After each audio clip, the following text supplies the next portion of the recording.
everyone for joining us today. We are going to be looking at the 5 keys to money management.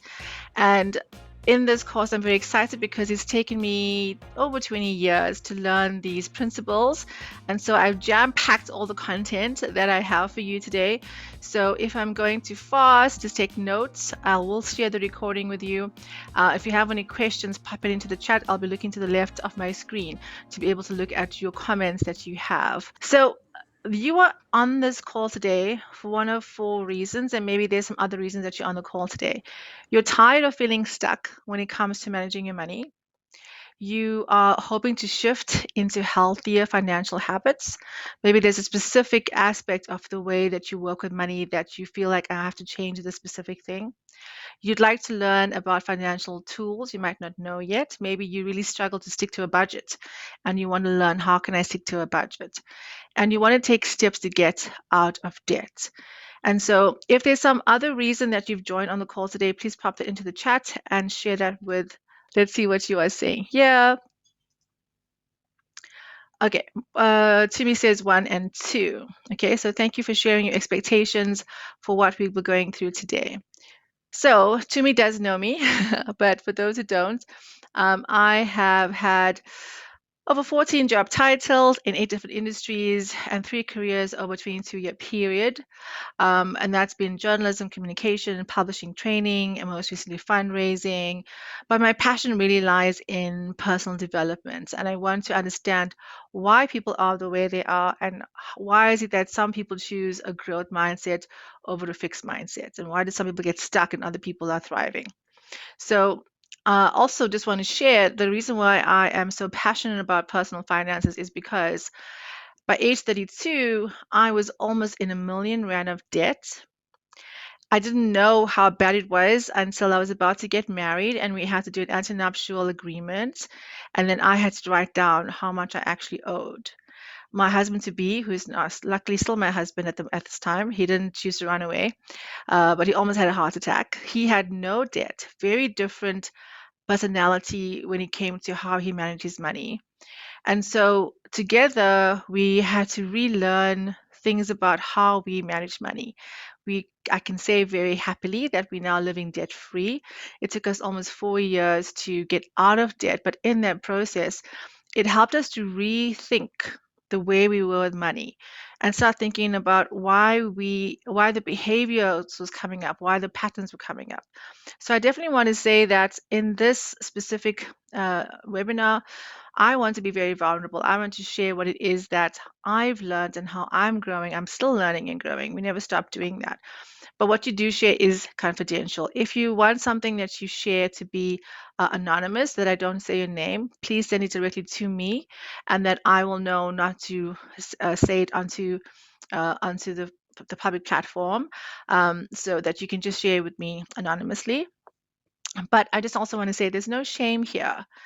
We can feel a lot of guilt and shame when it comes to the way that we manage our money, but those are not helpful emotions. We want to move past that and start feeling more in control. And that's really what we're going to be covering today in the session, is thinking about how do I shift my behavior. And for that, we need to understand what are the roots of my behavior. So fundamentally with Whole Person Academy, we always look at the deeper aspects of human behavior, the why behind the behavior. So we're looking at things from a holistic perspective.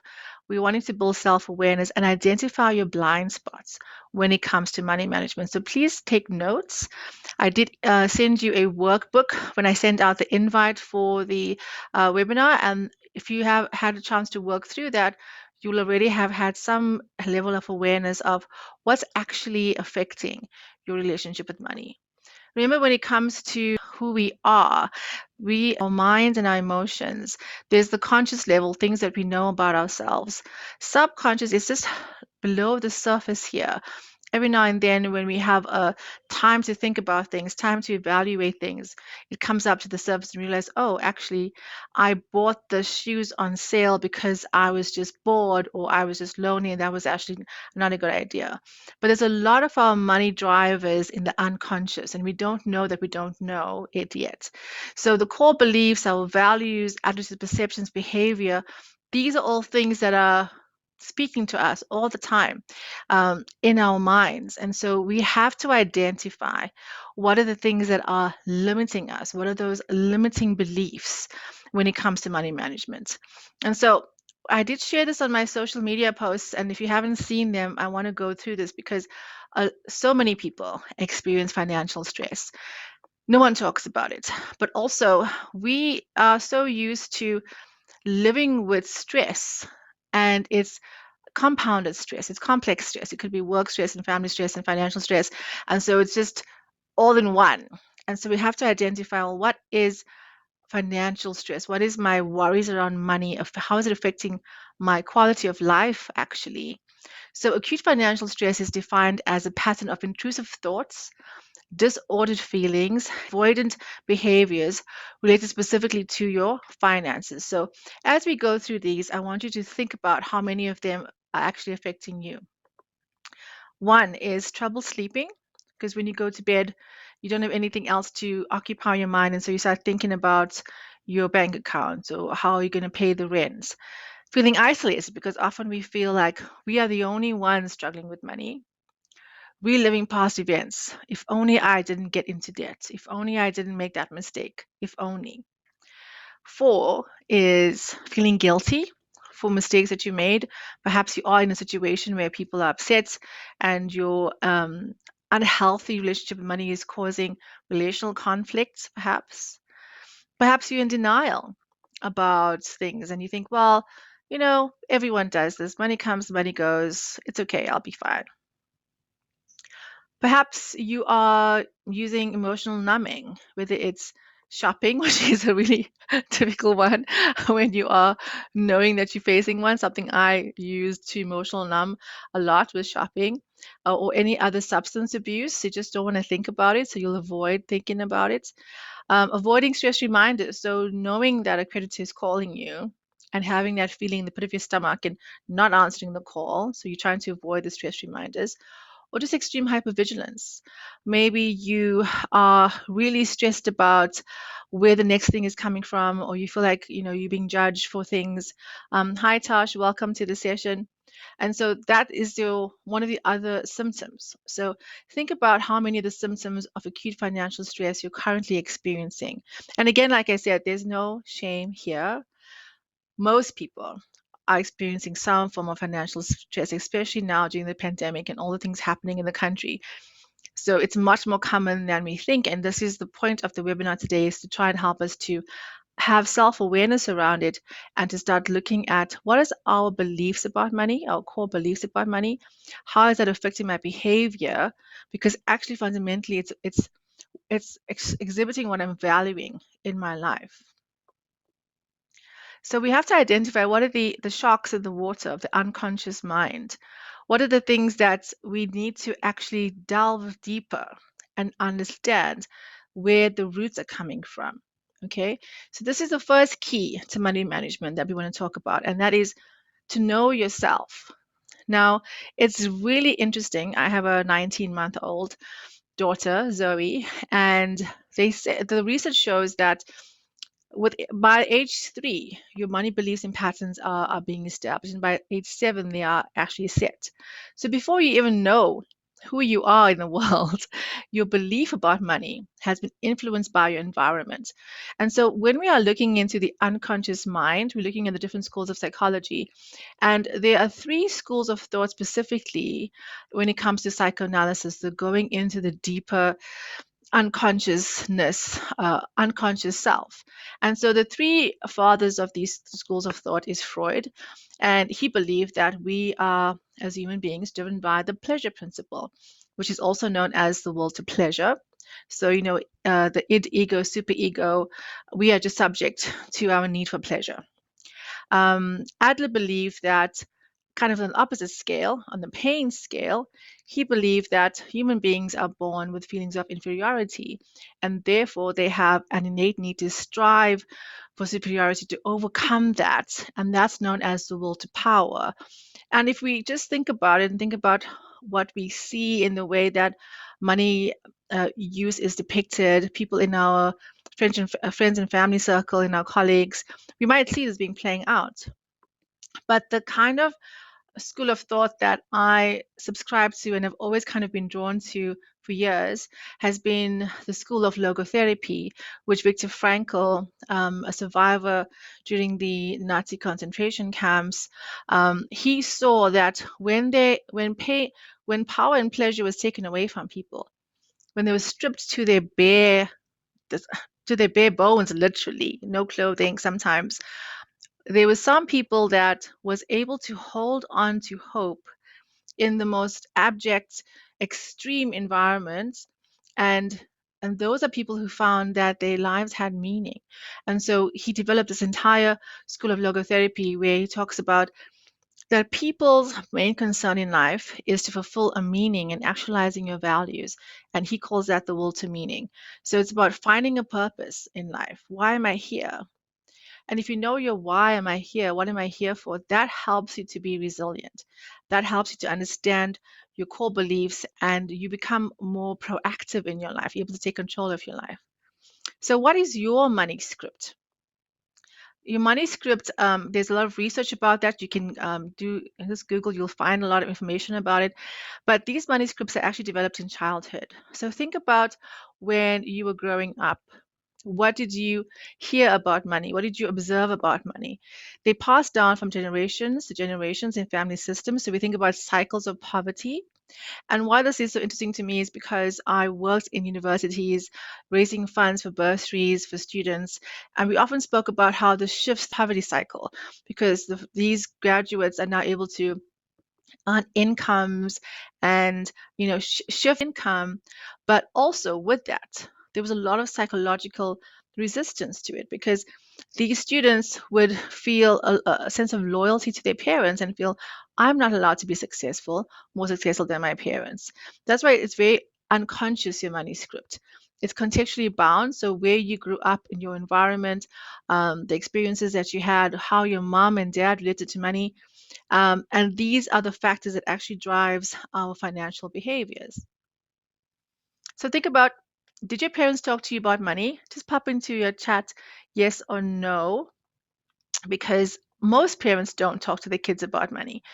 They try to maybe protect the children from having to deal with financial stress because they're facing that. But actually, children are intelligent. They are very intuitive. They are picking up things from their environments, whether or not we think that they're listening. I'm really understanding that with my daughter. So, Timmy was saying parents did not talk about money. Money talk was for adults. Most people taught your parents to talk to you about money. I hope it was helpful when they did speak to you about money. So this is your key to understanding your blind spots. The Johari window is really helping you understand how you are building your sense of self-awareness. So your open window is information about yourself that is known to others and known to you. Perhaps you love ice cream. You know that, other people know that. Your hidden window is unknown to others. So these are things that they are known to you but unknown to others. So my hidden window, my hidden financial window was that I was in a mountain of debt, but no one else knew that except myself. Things I was blind to, things that you don't know about yourself and other people don't know about you. Uh, these are then your blind spots. So why did I feel like I had to get into consumer debt? And why was I shopping so much? And why was I building all this debt? I didn't know what was the unconscious drivers there. And the unknown is things that you don't know, but it's about yourself, but it's known by other people. So if you can, research the Johari's window and see how you can start building some tools to improve your sense of self-awareness. So this is also great research about this is how your manuscripts are developed, and they've divided it up into 4 categories. So as we go through this again, start thinking about where do you fit in to these. You might feel like, okay, I actually have some money avoidance and some money vigilance. So it might be more than one, but there might be one that's like definitely your primary kind of, this is my default.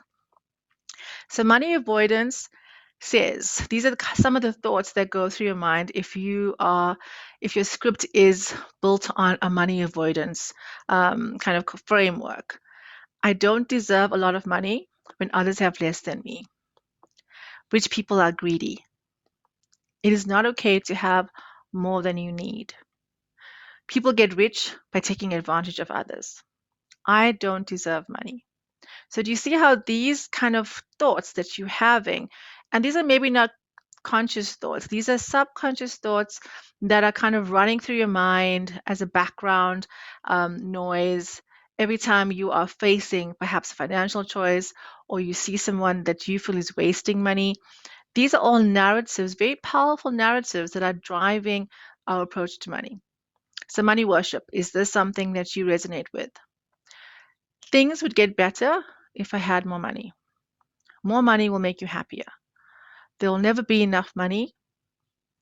It is hard to be poor and happy. You can never have enough money. So they're kind of saying similar things. And maybe you've heard people say this, maybe you say this yourself. But money worship means that if I just have money, things are going to be okay. It's your magic wand that's going to fix problems. That's essentially the narrative around the money worship script. Money status. Most poor people do not deserve to have money. You can have love or money, but not both. We've heard people say that. I will not buy something unless it is new, a car, a house, clothing. Poor people are lazy. Money is what gives life meaning. So people who have money status as their script, they will constantly be looking at how they are maybe superior to people who don't have money. So think about whether or not that's you. And then money vigilance. You should not tell others how much money you have or make, so there's a secrecy around it. It is wrong to ask others how much money they have or make. Money should be saved and not spent.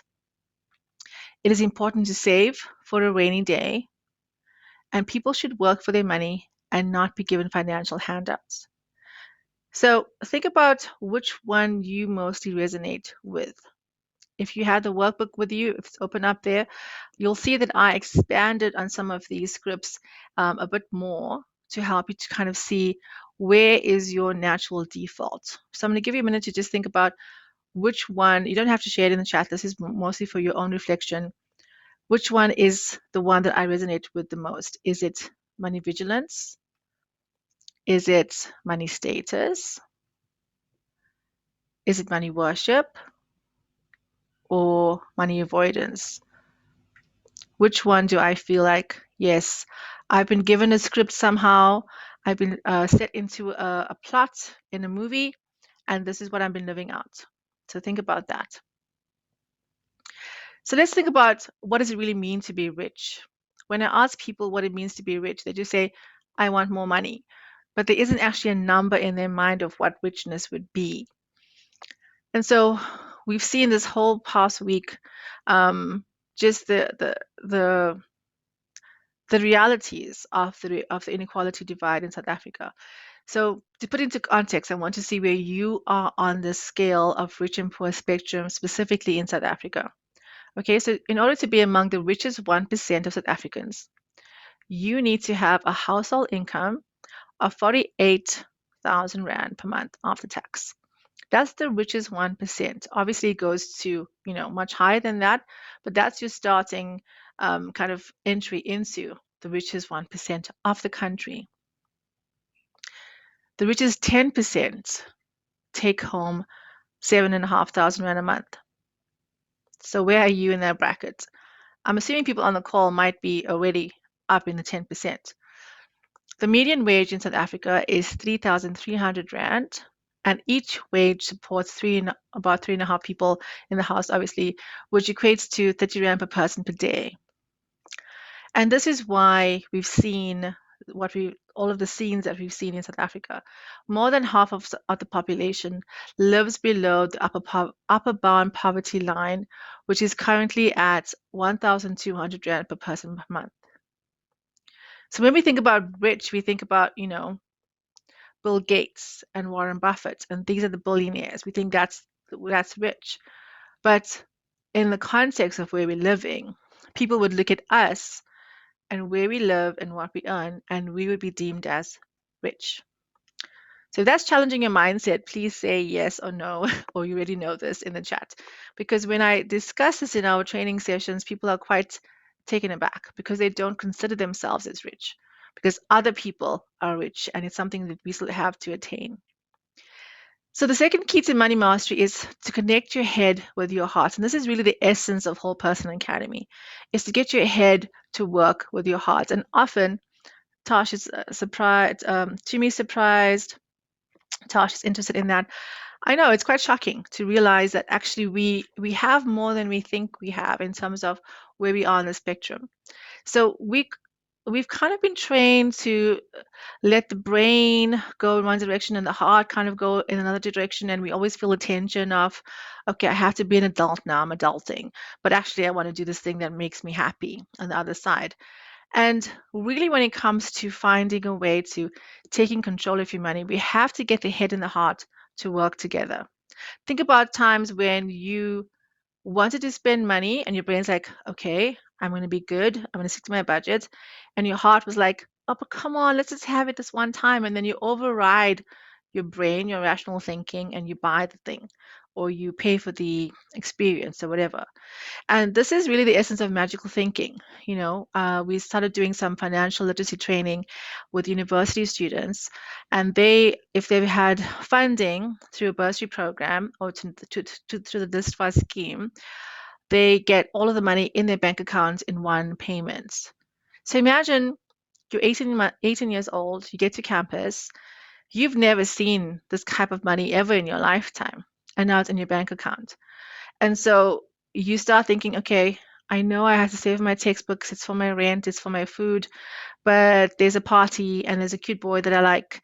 And so I'm going to go to the party. And then you start buying the drinks. And then the next day you think, okay, I've spent so much money there, but now I need shoes. And then there's a sale. So one kind of like bad financial decision mounts up on the other bad financial decision, kind of slowly getting up that roller coaster. And then you think, oh, it's going to be okay. And then suddenly it's not. And then you kind of like, oh, well, I spent all the money anyway. I'm not good with money. What's the point? And you kind of go through the roller coaster effects when it comes to money management. And I think we've all been there. We've all experienced it. So this is something I've had to learn over the years, that what you spend your money on is a good indicator of what you currently value. If you look at my budget with my husband, what we currently value is shelter, food, our nanny, and our child, because that's where most of our money is going. I know that people said when I became a mom, oh, you'll stop spending on yourself. You'll only think about your daughter. And I thought, I do like shopping, so I don't know if that's going to be real. But literally last week, I needed winter shoes, but I bought my daughter's shoes. So I'm like, okay, I see what they're saying. The value, and when you become a parent, shifts your priorities. So think about, where is most of your money going? What are you spending your money on? Because that's going to show you what you value. You might rationally want to value something else, but where your money is actually going is showing you what your heart is saying you want. Okay, so these are 4 symbolic values of money. So which one is most important to you? Think about it. Is it status? Did you maybe make a choice of a car because you felt like people would respect me more if they saw me driving this car? Is your value freedom? This is my value. I value freedom. So I resigned from my job. I started a business. I'm living on a salary that I was earning probably 10 years ago, because my value is I want to make a difference in the world, and this is how I'm going to be doing it. Is it recognition? Do you feel like when you get to a certain level of financial stability, that people will say, I've arrived? You've heard people say, now I've arrived. And we see the pictures of a specific car. And like, now I made it. So I bought the house, I bought the car. Okay, I can now say, I belong here. Or is your value luxury? Do you always find yourself Googling the 5-star restaurants and wanting to go on the holiday and the experience, because money is there to be enjoyed, but it's meant to give me comfort and peace? So think about which one is more resonant for you. And as we go through the rest of the slides, I want you to think about, how can I bring the two together? Because my heart is saying one thing and my brain is saying another thing. And for us to really start taking control of our money and not letting money control us, we have to bring the two together. We have to say, okay, heart, what do you really want? Why do you want this? Is it valid? And then if it is, okay, brain, let's figure out a way to make this happen. How can we do this? So they have to start working together as a team. The third key is get a vision for your life. And so when we grow up, we told go to school, go to university, get a job. And then that's kind of like your trajectory. But that doesn't tell you who you are, why you're here, and what impact you want to leave in the world. And if we had that kind of grounding in school and university, we come out with a lot more purpose that's linked to our passion, and that'll help us to feel fulfilled. So, what we call the wholeness triad at Whole Person Academy, and this I've learned experientially through 22 years of working in different types of careers with different teams, and mismanaging my money and seeing how it was not aligned at all. So, how you show up in the world of work will affect your finances. If you are perhaps a worker that is just kind of checking the boxes but not actually adding value, you will be passed up for promotions. Timmy was sharing earlier that she was actually promoted recently, and that I know how I worked with her. I'm like, but of course, I've seen your value and what you can bring, to a team, and so that's what people kind of forget sometimes is that my personal development, how I'm choosing how to show up in the world, how I'm leading my life, how I'm increasing my skill sets, increasing my value, that directly impacts what I'll be earning. And that also then talks about relationships because the way that you work with people, the way that you interact with people and connect to them also helps to build your value in the world. And we can unpack that a lot more, but I'm running out of time. So I'm going to try and get through everything. This is something I wish I could go to every school and tell each child about this. Your ultimate success in life is going to be determined by what you put into these vessels. A relationship is not going to give you all the things you want. You as a whole person bring something to the relationship. If the relationship has to end, you still say, I'm actually okay without this person or without this friendship or without this colleague liking me or approving of me because I'm actually fine on my own. Your career. People think that once I get the job, it's going to be perfect and wonderful and give me everything that I need. And I think we've all known that's not true. And especially with finances, it does not sort itself out. It doesn't take care of itself. We have to be very intentional and proactive in terms of how we are actually working with our money. So when we do our career focus in terms of how you're shifting your careers into the new world of work, we look at this is the main shift when it comes to people coming into the workplace now, even doing a career transition. We were told before, if you're a jack of all trades and you're a master of none, so kind of like pick one thing and do that. But now we're seeing the evolution of building a portfolio career. And that means getting as many skill sets, and what used to be called as soft skills is actually now essential skills. Building a kind of very wide base of skill sets, mastering multiple crafts, and then selling your skill sets to different either employers or contractors because we can no longer depend on one single source of income. We have to start building multiple streams of income to build that financial stability. Our jobs are not going to do that for us, no one else. We have to do that for ourselves. So this is why I'm so passionate about. I left the university space to go work in the university space again, and to help graduates to see that you are now trained on how to make money, but you still have to learn how to manage it. Because once you have the money, you have to have a plan for it. Otherwise, it's going to get lost. So these are some of the money traps that we fall into sometimes, and it keeps us stuck. And like this lady, she can't get out, and we feel like this sometimes. Yeah, I know it looks funny here, but it's actually not funny in reality, because we feel like we're the only ones who are struggling, that we can't can't shift and make it happen. And so one of the things we think about money is it shouldn't be this hard. Like, why isn't it easier to manage money? But remember, anything worth achieving is going to be challenging. Okay, so whether with work and or love or money or just kind of developing who you are, that takes intention. And so you're pushing against, the less beaten path. The second kind of money trap you can fall into is the rules don't apply to me. We see this happening in South Africa at the moment. Um, but also in terms of, let me find a quick way to get more money, because we think if I just have more money, it'll solve the problem. And so we try and, maybe we still get into debt because we think it's going to be okay. Like it won't get to me. And so the thing is, principles aren't picky. They apply to all people everywhere in the world. Eventually, it will catch up to you. I know about this. We see this happen a lot in terms of when we're speaking to our student groups. I just have to get rich, and then I'll never have to worry about money. But if you actually study how people who are managing money well, how they operate, they think about money a lot. Maybe not obsessed about it, but they are very intentional about it. They are always monitoring what they're spending. It takes a lot of effort, and so they're putting a lot of effort into managing their money. So there's never going to be a time where you have so much money you just kind of like keep spending it because it's fine. I have enough. There's like a never-ending supply. We've seen what happens with lottery winners and that approach. Another money trap you fall into is that if I just get a job that pays me enough, that'll give me all that I need. It'll sort out my retirement annuities. It'll sort out my medical aid, all of that stuff. And that's partly true. But again, what happens if you lose the job? Happens if you retrench or you have to shift or you have to go to another country? So we can't put all of our hope and trust into a employer to make it happen for us. Number 5 is I'm the only one struggling with money. We think that everyone else this is the imposter syndrome, that everyone else is doing a lot better with money. And I'll show you in the research stuff coming up. No, everyone's not doing better than you. Not necessarily.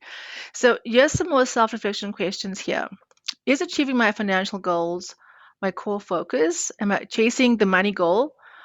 But then once I get there, I'm not sure what I'm going to do with it. So I want you to think about that as we go through the rest of this presentation. And think about, what will you leave behind when you die?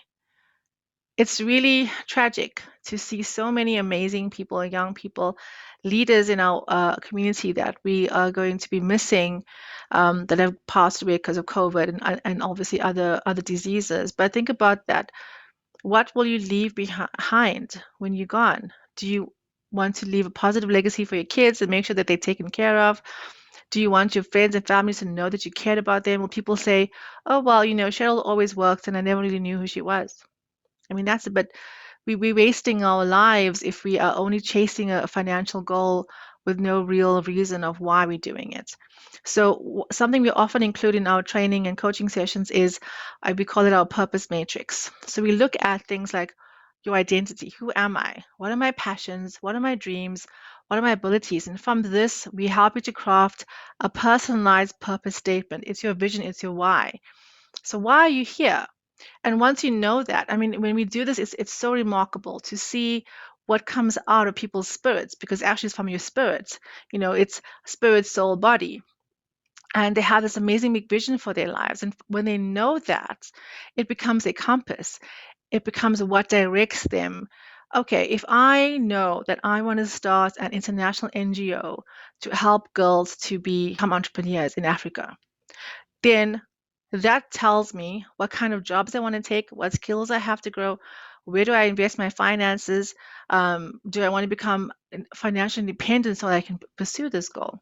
So it's kind of like taking a big picture of your life and then saying, okay, this is the big picture. How do I build this? Who do I have to become in order to achieve this vision?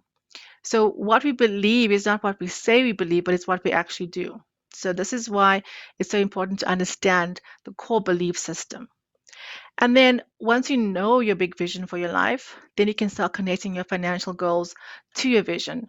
Now you're no longer just trying to get the fancy car or go on holidays, but you actually have a purpose of why you want to get to a certain financial target. We follow the Dave Ramsey total money management system to get out of debt. And this really stuck with me a lot. Those who don't manage their money will always work for those they do. So if we don't start managing our money, we're going to be subject to our jobs, our managers, all of these things. Your vision and your values are very powerful to start aligning to that. Once we understand our values, we are able to see how we can make positive changes so that we can honor these values.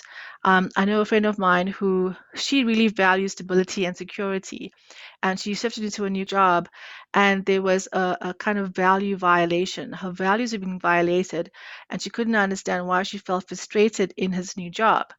But think about areas in your life where you're feeling this conflict, like you keep coming up this brick wall and you don't know why.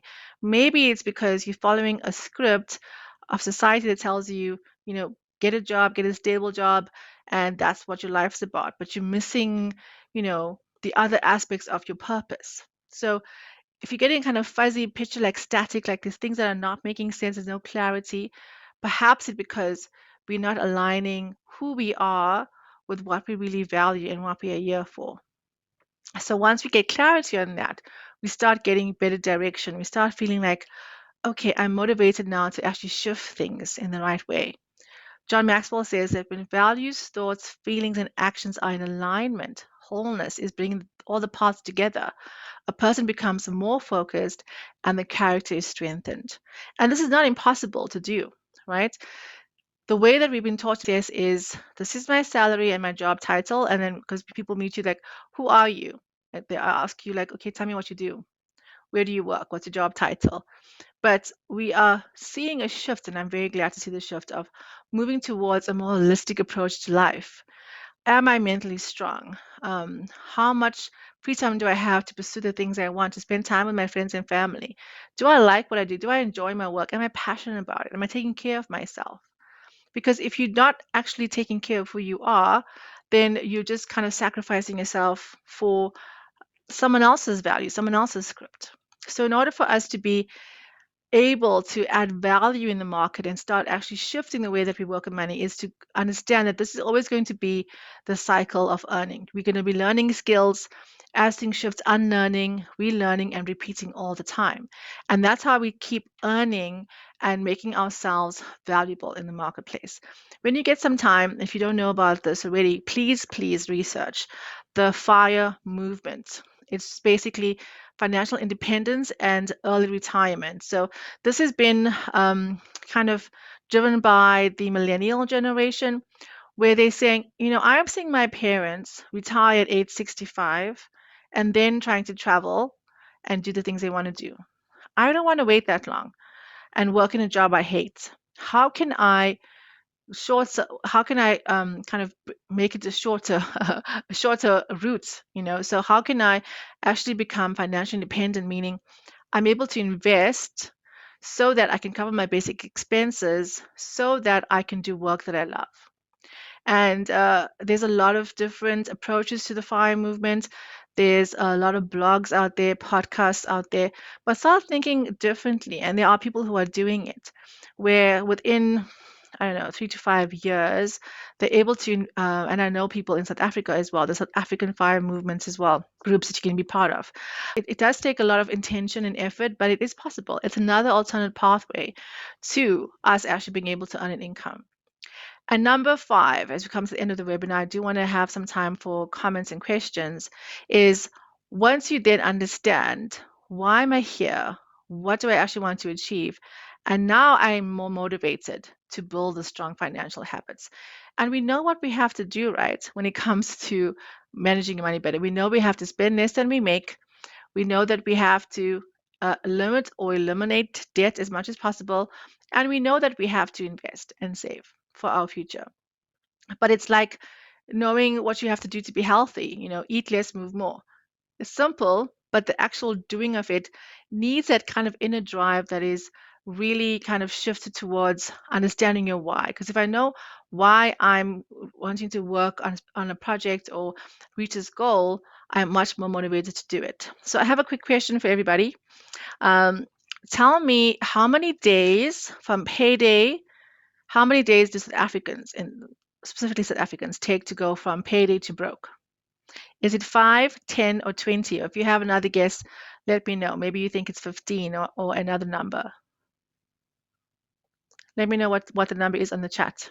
Tar says 5, Tumi says 20, and Laurie says 10. Okay. The real answer, Tash, you are right. 5 days. The average South African gets paid on the 25th, and by the 30th, there's no money in their account, there's no money that's left over, it's gone. And then they go into getting kind of, payday loans and all of this stuff. It's because we haven't really interrogated our money scripts and what is our intention with money. So 5 days, it's shocking. It's actually quite scary to think about it. Again, this is where it comes to the disjunction between the head and the heart. The heart kind of overrides the head there. To me, says scary. I know. Guys, you don't believe me, Google it. I promise you, I'm giving you real information. I'm not just trying to use shock tactics here. This is also very interesting. So we think that it's only the people who are at the kind of lower end that get into debt and not able to kind of keep the money patterns in a healthy way. But people taking home over 20,000 Rand per month spend 60% of their monthly net income to repay debt. Like more than half of your money is actually going to debt payments, which means that you don't have a lot of wiggle room for in case there's an emergency and your fridge breaks down or something happens to your car or your child has to go to hospital or something happens. And this is why people are living quiet lives of desperation when it comes to their finances, because we believing that we have to keep up with the Joneses and we have to all like show that we're okay, and we're actually not okay. So yeah, that's also another shocking reality. At 130%, their total debt to income ratio is the highest it has been in years. South Africans are some of the most indebted people in the world. Could also be a reason why we're seeing all of the chaos that we're seeing, because people are just beyond the point of actually being able to think that things can shift. And that's a scary place to be. So when it comes to establishing new habits with how we are managing our money, we have to become best friends with our budget or our spending plan, if you don't like the B word. Learning how to track your expenses, but then thinking about why you make particular purchases. Maybe this month you want to stick to your budget, like, okay, I am going to stick to my budget. And maybe Tosh has a love for sushi. Okay, Tosh, I'm picking on you because I know you. And she's like, okay, this month I'm going to stick to my budget. I'm going to not spend money on sushi. And then Tuesday comes and it's sushi special, and she starts salivating over the salmon roses. I like salmon roses. Maybe it's actually Cheryl who loves sushi. And then you end up buying the sushi special, kind of going over your budget. And then you can ask yourself, well, why did I do that? I know I wanted to stick to my budget this month. Why am I still making that decision? What is the core belief that's driving my behavior? It's very important to start thinking about what's causing this? Where does this come from? Okay. And then keep asking yourself, what's going to happen if I keep buying sushi, every day? If I'd asked myself that question, I wouldn't have ended up in so much debt, because I would go through cycles of getting clothing accounts, taking out a bank loan to pay them off, saying I'll never do it again, and then going back and doing it again, because that was the heart and the mind battle. Okay.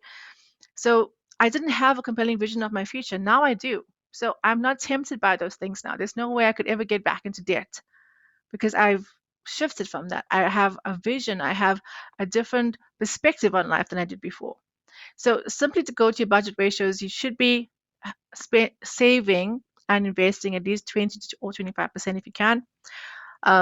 Your needs should be covering 50%. That'll be your essentials, 50% of your income, and then non-essential. So here you can definitely make that a bit smaller and then increase your savings and investment ratios there. But that's a simple budget ratio. We go into more detail into this stuff in our courses and our coaching. But these are the 4 purposes of money. And when you are thinking about your monthly income, think about this. You want to be investing, which is different from saving. Saving is for short to medium term expenses. Investing is obviously long term saving. Obviously spending money on what you need to spend it on, but then also sharing and giving, because that also helps you to have a healthy perspective on it. So this is your financial planning cycle.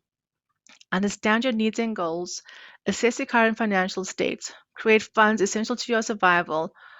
Following a schedule, sticking to that takes a lot of time to really get into monitoring and then refining. So what I'm showing you here is quite complex. It takes a lot of time. And things that kind of get us off track is we lose track of our expenses. It becomes so difficult. Maybe there's an unexpected expense we didn't plan for, and then we feel like, oh, what's the point? there's a lot of things that keep us from trying to stay on track because, let's face it, it is challenging. It's difficult. This is the guy from The Pursuit of Happiness, Chris Gardner. He says, others may question your credentials, your papers, or your degrees. Others may look for all kinds of ways to diminish your worth. But what is inside you, no one can take from you or tarnish. And I think this is often at the core of money challenges because we feel like our work is our worth. And so unless I'm working to the bone, I'm not going to get money. And so there's perhaps a desperation when it comes to that. So being able to look at our lives from a holistic perspective really helps. And there can be a lot of fear when it comes to money. So often we talk about the fight or flight response, but there's also like freeze and fawn. So here you kind of just feel like stuck in a moment and you don't know how to shift things and you almost like see the cars coming, but you can't move. You're just like, I'm just going to die here. And then the fawning is, people pleasing, trying to pretend like everything's okay. So think about if you are feeling fear around your finances, are you trying to fight? Are you actively like, okay, I'm going to face this thing? Am I trying to avoid it? Do I feel like I'm stuck? Or am I just going to pretend like everything's okay? Okay, there's 4 responses to that. And so with the webinar special, we are going to be offering discounts on our coaching and our online course offerings. Because what I've really seen with coaching is that someone will come to me and say, Cheryl, I want to start a side business and I don't know how to do it. And we'll start coaching and we'll unpack, the different hidden barriers in her life. And people who are kind of in their mid-career space, like late 20s, early 30s, that's kind of the transition period where you start asking yourself the question, do I want to keep going down this path? I feel like I'm stuck. I want to change things I don't know how. And so with a coaching package, we look at relationships. So we look at relationship with yourself. What is my purpose statement? Why am I here? What's my why? And then we look at, well, what is your specific personality profile when it comes to work? And how can you sell your skill sets? How can you become more valuable in the marketplace, especially now as things are changing all the time? And then we incorporate what are your hidden money mindsets and how do you align your financial goals now to your purpose? So this would be 3 sessions, and we normally have it offered at 2,500 Rand, but the limited offer for the webinar special is going to be 1,000 Rand for that. And we give you lots of workbooks, lots of tools, so you have a lot of homework to do in between sessions. I love giving homework, but people enjoy it. And then we've also busy working on our online course, which is going to be a more expanded version of just unpacking this and really going into what it is that we want to build for our future. So if you are interested in that, I'm going to send you a link right now onto the chat that you can use to please also review the webinar. But if you are interested in either the coaching or the online session, please let us know and we will give you that information. It helps us to improve our webinars and just to also spark interest in how you can move forward. So some of the coaching we've done with Stellenbosch postdocs, and they're also in their kind of mid-career phase, sometimes we forget that we do have power over our lives. And so Annalise, for example, she was really like, and so in our coaching sessions, we just help to put things into like place and see, okay, this is actually how I want to focus. So the purpose of coaching and training is to bring out what's on the inside of you. That's why we talk about the hidden treasure. We really believe in your power to change your own life. So we aren't giving you a magic wand. You have the magic in you. And that's what we want to help you to activate. So I've spoken a lot. I wanted to get through everything in the session. Do you have any comments or questions before we end? You can unmute and maybe share if you'd like. Comments, questions, what was scary? What was something that you really wanted to know about? Yes. Hi, Cheryl. Hi, I think Timmy. for me, what I really was not aware about is what we consider to be rich. Yes. Because I think, as you were saying, we're so consumed by thinking, oh, everyone else is doing so much better. You need to catch up. You're constantly running after this mark that you can never get to, but you don't to stop to think about the fact that there are so many people. I mean, you said up to 55% of the population is living below the poverty line. And I'm just like, wow, that's insane to think that it's that large of the population, you know? So yeah, I think for me, that was something that really, really touched me and spoke volumes to me. And I Especially think also this week. Yeah. yeah, definitely, 100%. Yeah. And I think also then realizing what it is or how you sort of see money. I really enjoyed that section as well, where you sort of break it down to say, are you, you know, avoiding? Are you, you know, I loved that part because I felt like I can really resonate with exactly what it means and where some of my patterns can be coming from. So yeah, I loved that, definitely. I'm so glad. I'm glad you stayed for the whole session. Tosh, you would like to share something?